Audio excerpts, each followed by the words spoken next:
Voilà, j'aimerais maintenant, à la demande de l'Alliance évangélique européenne, faire une déclaration de préoccupation. J'en ferai simplement la lecture.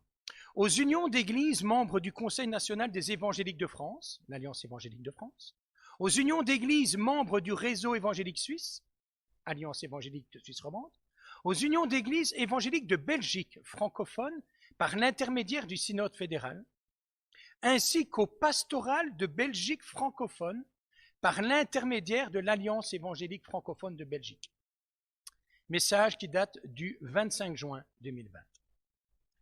Cher Président, nous tenons à vous informer d'une situation délicate qui concerne l'Institut francophone de théologie de Jérusalem, après avoir été interpellé par l'Alliance évangélique européenne. Nous avons en effet été informés que de nombreux témoignages ont été rassemblés au sein d'un collectif d'anciens étudiants et professeurs de cet institut. Des investigations sont en cours à l'initiative de ce collectif. En l'état des informations parvenues à notre connaissance, compte tenu du contexte et alors que plusieurs des étudiants de cet institut proviennent de nos 3 pays, nous recommandons la prudence nécessaire si des personnes de vos unions d'église avaient le projet de s'inscrire à cet institut. Nous reviendrons vers vous pour vous informer de la situation et vous faire part des conclusions qui viendraient à être rendues publiques. Ce document est signé par le directeur général du CNEF pour la France, du secrétaire général du réseau évangélique suisse, ainsi que par le président du synode fédéral belge et d'un scrutateur qui a été désigné par les représentants votants de l'Alliance évangélique francophone de Belgique. Donc ce document est un avertissement, simplement, comme il est dit, une déclaration de préoccupation par rapport à certains jeunes ou moins jeunes qui désireraient se rendre pour étudier à l'IFTJ. Le document est clair, je ne le commente pas. J'aimerais également vous lire un tout petit texte que l'on retrouve sur le site du CAFES. Donc le CAFES, voilà, vous tapez simplement cafes.fr et vous allez tomber sur ce centre national d'accompagnement familial face à l'emprise sectaire. Vous y trouverez quels sont les buts, quels sont les objectifs, quels sont les moyens d'action, notamment psychologiques, juridiques ou encore socio-éducatifs, de ce centre d'action.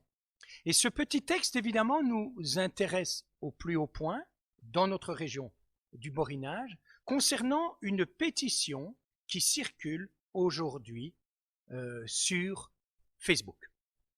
Je lirai donc, comme vous le voyez à l'écran, ce texte qui date donc du 26/6/2020, intitulé « Pression autour de familles victimes de dérives sectaires ». Ce samedi 27 juin, notre association accueille un collectif de victimes dénonçant des comportements et pratiques du directeur d'un institut de formation évangélique. Le week-end dernier, ces familles ont vu fleurir sur la toile une pétition organisée par un groupe de soutien à cet institut et son directeur. Que répondre à cette pétition? Eh bien, qu'elle fait honte à son auteur qui cherche à s'attirer les bonnes grâces de l'opinion publique en se cachant derrière des figures sacrées ou des œuvres et ministères à but cultuel reconnus par une foule de croyants. Et ce, apparemment, pour ne pas avoir à répondre individuellement de ces actes ou agissements d'hommes en toute transparence et franchise. Cette pression publique sur Internet, mettant en avant des prétextes non démontrés de persécution, exposés dans une grande confusion, est tout simplement intolérable. Elle ne peut que conduire à renforcer le doute sur les propos à caractère personnel tenus par cet auteur et à s'interroger plus encore sur les raisons qui le poussent à agir de la sorte. Donc je vous invite à aller vous rendre sur le site du CAFES pour voir un petit peu qui ils sont et je ne commenterai pas ce qui est écrit.